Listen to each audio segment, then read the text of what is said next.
அங்க டெல்லியில 39 பேர் இருக்கோம். நம்முடைய உரிமைகளுக்காக போராடுகிறோம்.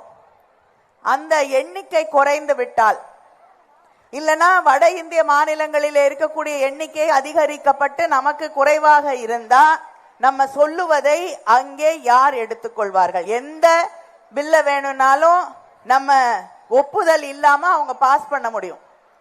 எதை வேண்டும் என்றாலும் கொண்டு வர முடியும். எந்த மசோதாவையும் நம்முடைய ஒப்புதல் இல்லாமல் அவர்களால் கொண்டு வர முடியும். அதற்காக நம்முடைய முதலமைச்சர் அவர்கள் தொடர்ந்து போராடி கொண்டிருக்கிறார். ஒரு காணொளியை வெளியிட்டிருக்கிறார்.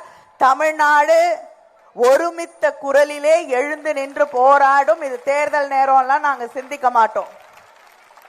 இது தமிழ்நாடு தேர்தலை தாண்டிய ஒன்று, தமிழ்நாட்டு உரிமைகளை பற்றியது என்று நம்முடைய முதலமைச்சர் அவர்கள் தெளிவாக எடுத்து சொல்லி இருக்கிறார். நம்முடைய முதலமைச்சர் இந்த தமிழ்நாட்டிலே தமிழர்களின் உரிமைக்காக, இந்த மண்ணின் உரிமைக்காக தொடர்ந்து போராடக்கூடிய திராவிட இயக்கத்திலே வந்திருக்கக்கூடிய நம்முடைய முதலமைச்சர் அவர்கள் இதற்காக போராடி கொண்டிருக்கிறார்கள். நாளை ஒவ்வொரு வீட்டிலும் கருப்பு கொடி ஏற்றப்பட வேண்டும் என்று வேண்டுகோள் வைத்திருக்கிறார்கள்.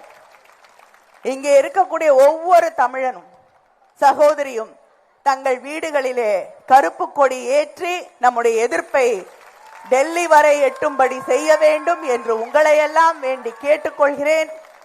அவர்களுக்கு தமிழ் மண்ணிலே ஒரு சரியான பாடத்தை சொல்லித்தர வேண்டும்.